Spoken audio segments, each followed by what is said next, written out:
Merci à tous d'être présents pour cette REF Monde.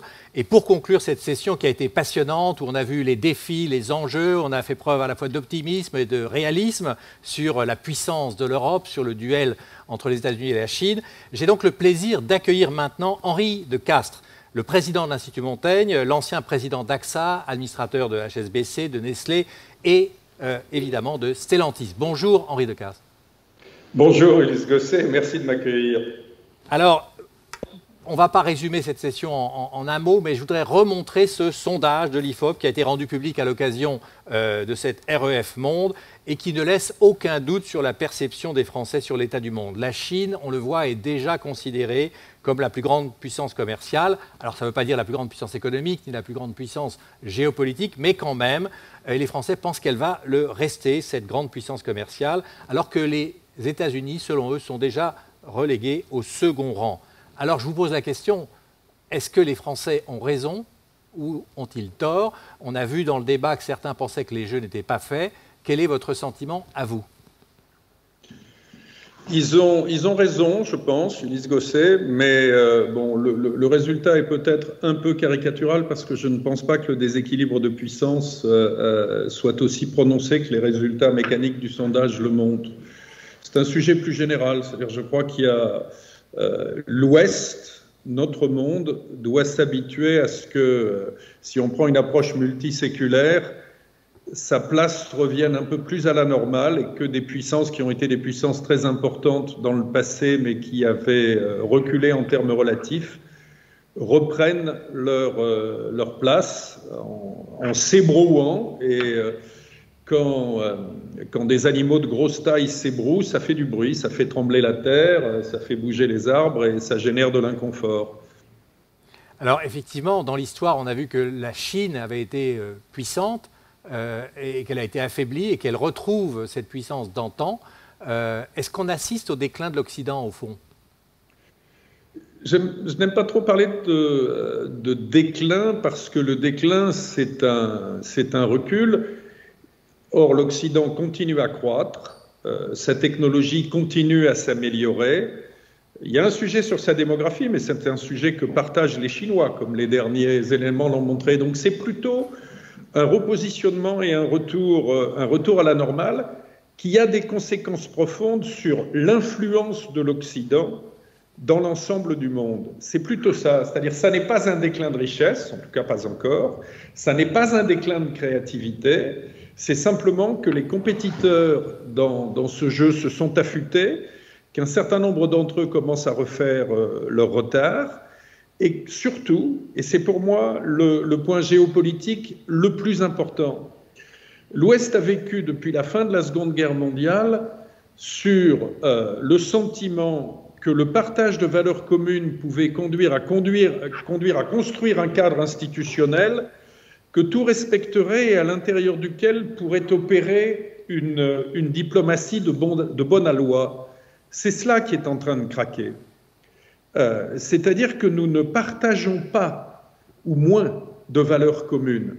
La Chine n'a jamais d'ailleurs vraiment adhéré à ce système. Nos valeurs ne sont plus exactement communes, pas seulement avec la Chine, mais aussi avec un certain nombre d'autres États plus agressifs. Et comme nous n'avons pas su faire évoluer à temps un certain nombre d'institutions internationales, eh bien, les Chinois, mais aussi d'autres, ont vu un intérêt à faire émerger des institutions émergentes ou concurrentes. Voilà, donc c'est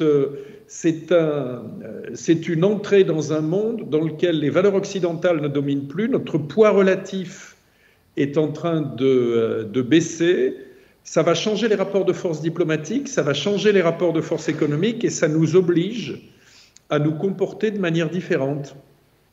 Ça ne veut pas dire que ça débouchera nécessairement sur des affrontements. C'est une des hypothèses, mais ça n'est pas la seule. Oui, cette confrontation des valeurs, évidemment, est fondamentale.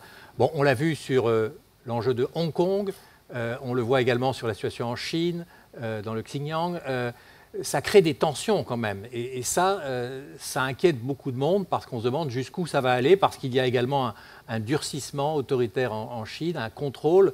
On l'a vu avec la pandémie, où ça peut avoir un aspect positif, mais on le voit aussi au niveau tout simplement des libertés, où là on est effectivement dans une incompréhension de la part de l'Ouest, comme vous dites. Donc c'est une période de tension. Vous êtes inquiet, vous, personnellement ? Oui et non, parce que d'abord, je n'ai jamais été complètement rassuré. Ensuite, parce que toute l'histoire du monde montre que les périodes de tension et d'affrontement ont toujours été beaucoup plus longues que les périodes de stabilité. Et enfin, parce que je pense que l'Occident n'est pas sans armes. Alors, je voudrais revenir un instant. Cette affaire de différence de valeur, elle ne concerne pas que la Chine. Regardez ce qui s'est passé dans un espace aérien aux frontières de l'Europe le week-end dernier. Donc, c'est un sujet assez large qui oblige l'Occident, qui n'est plus considéré, en particulier les États-Unis, comme le gendarme du monde, à redéfinir ses méthodes d'action et à repenser sa place relative. La diplomatie, ça n'est pas seulement un exercice qui consiste à ce qu'entre gens de bonne compagnie partageant les mêmes valeurs, on trouve des accords commerciaux ou autres pour améliorer le système à la marge. C'est aussi une méthode d'action qui est là pour permettre, dans des endroits dans lesquels il y a des tensions fortes, de les réduire et de trouver des voies d'accommodement. Donc ce que nous devons en réalité choisir, c'est est-ce que nous nous mettons dans une logique de confrontation ou dans une logique de coexistence. Et comme toujours, ça n'est ni tout blanc ni tout noir. C'est-à-dire qu'il y a, même si nos valeurs peuvent être différentes, des intérêts que nous pouvons partager. Nous avons des intérêts communs, par exemple en matière de santé, vous avez évoqué la pandémie, nous avons des intérêts communs en matière de climat.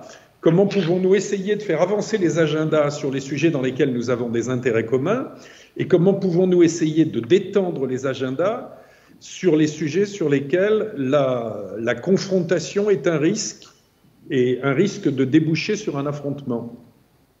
Alors vous faites allusion à la coexistence pacifique, ça nous ramène quand même à la guerre froide, si j'ose dire, URSS, États-Unis, Occident et Union soviétique.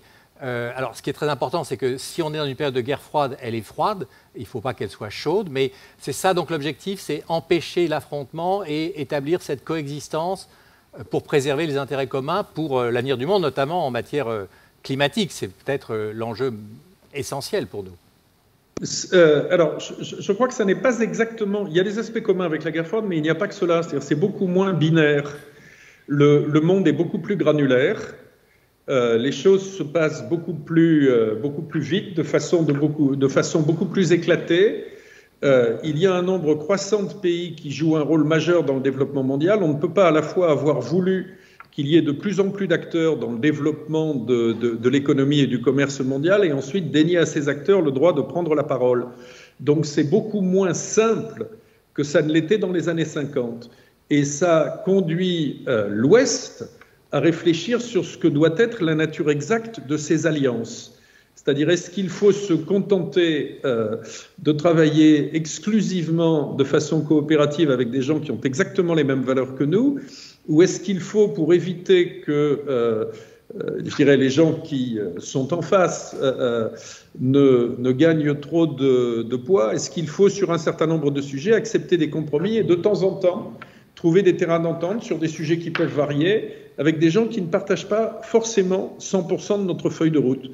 C'est une vraie question. D'ailleurs, on voit que c'est celle qui est au centre des réflexions sur qu'est-ce qu'on accepte et qu'est-ce qu'on n'accepte pas avec la Turquie, qu'est-ce qu'on accepte et qu'est-ce qu'on n'accepte pas avec l'Union soviétique. Je vous rappellerai, pour être un tout petit peu provocateur, que une des portes d'entrée dans la période actuelle a été ce que Nixon et Kissinger ont fait en 1972 en cassant, entre guillemets, les codes logiques et en prenant le risque d'aller voir la Chine pour contrer ce qu'on pensait être une influence forte, croissante, d'aucuns disaient irrésistible, de l'Union soviétique.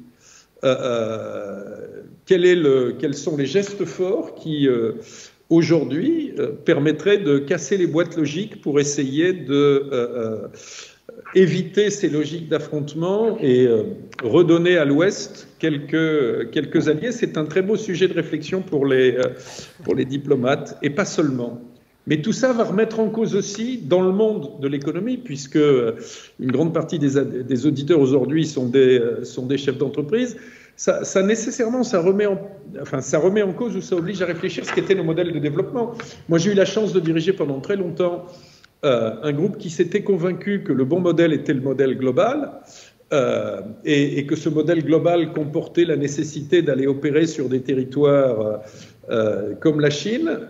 Aujourd'hui, il faut se poser la question, bien sûr, il faut y être, mais il faut regarder de quelle manière ne pas en être vitalement dépendant. Oui, alors ça, vous touchez à un point essentiel, parce que c'est ce qu'a montré notamment la pandémie, la crise sanitaire. La France n'a pas encore son vaccin produit chez nous, si j'ose dire, et puis on a vu une grande dépendance, notamment sur le plan des médicaments, du paracétamol produit en Inde ou en Chine. Donc ça, c'est un point extrêmement important.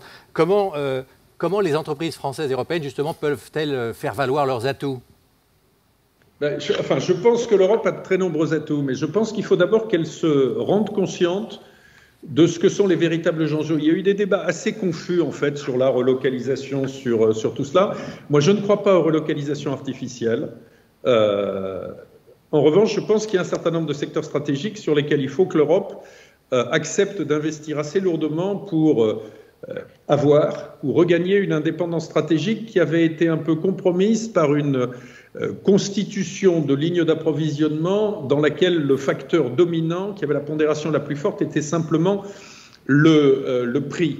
Aujourd'hui, la sécurité d'accès, quel que soit le prix, est un élément plus important. Je vous conseille d'aller là-dessus, et notamment sur les semi-conducteurs, de lire l'étude qui a été publiée par l'Institut Montaigne, qui non seulement a eu de l'écho en France, mais qui a même suscité un écho extrêmement fort aux États-Unis, puisqu'une des dernières visites du secrétaire d'État américain précédent a été pour venir voir l'équipe à l'Institut Montaigne qui avait rédigé cette étude. Elle fait bien le point sur le fait que l'Europe a des atouts, parce qu'elle a encore une capacité d'innovation forte, parce que ça reste un très grand marché, qu'elle a besoin, si elle veut en période de crise et de tension rester indépendante, de repenser une partie de ses lignes d'approvisionnement. Je pense qu'elle a aussi quelques instruments de ce que j'appellerais semi-soft power. L'Europe est en avance en matière à la fois dans deux domaines qui sont décisifs sur le remodelage du paysage économique, qui sont le climat et je dirais l'appréhension de ce qui peut être fait avec le traitement des données.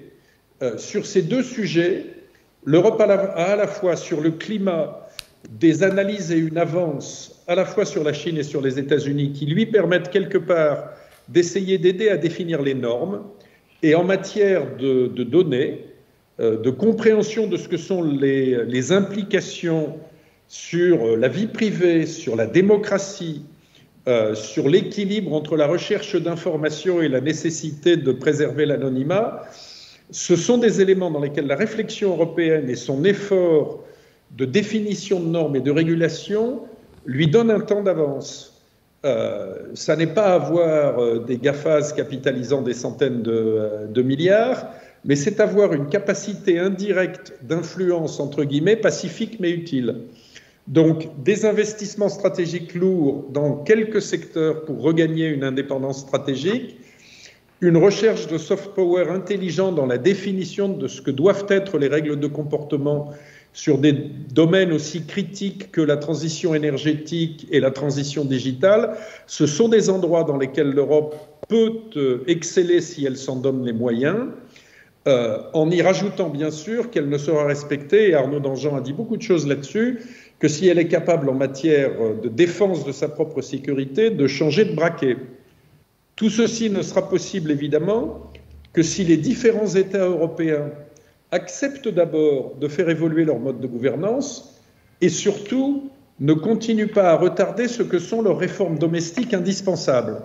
Parce que s'ils continuent à les retarder, ils feront partie des traînards dans le jeu qui se met en place à la sortie de cette pandémie. Eh bien, merci pour cette stratégie proposée aux Européens, aux États comme aux entreprises, avec cette volonté absolument de sécuriser les accès aux approvisionnements. Ça me paraît fondamental. Merci pour cette vision d'ensemble. Et je retiens donc votre côté provocateur. En clair, vous souhaitez qu'un chef d'État, pourquoi pas français, puisse faire comme Nixon et aller voir les Chinois pour parler et retrouver le chemin d'une coexistence pacifique qui permette d'éloigner les risques de confrontation, c'est ça? Je ne sais pas si ce sont les Chinois qu'il faut aller voir aujourd'hui. Le point, c'est surtout de dire qu'est-ce qu'on peut imaginer comme sortie de boîte logique qui apportent un regard différent et qui ne nous contraignent pas simplement à retomber dans les vieux schémas. Très bien. Merci beaucoup, Henri de Castries. Merci à tous ceux qui ont participé à cette REF Monde, la nouvelle guerre des mondes. Merci à tous les panélistes et merci bien entendu à tous ceux qui nous ont suivis depuis le début de la matinée. 9h, midi et demi, une matinée extrêmement puissante, extrêmement riche et enrichissante sur l'avenir de l'Europe, l'avenir du monde. Et rendez-vous évidemment pour une prochaine REF. À très bientôt. Bonne journée.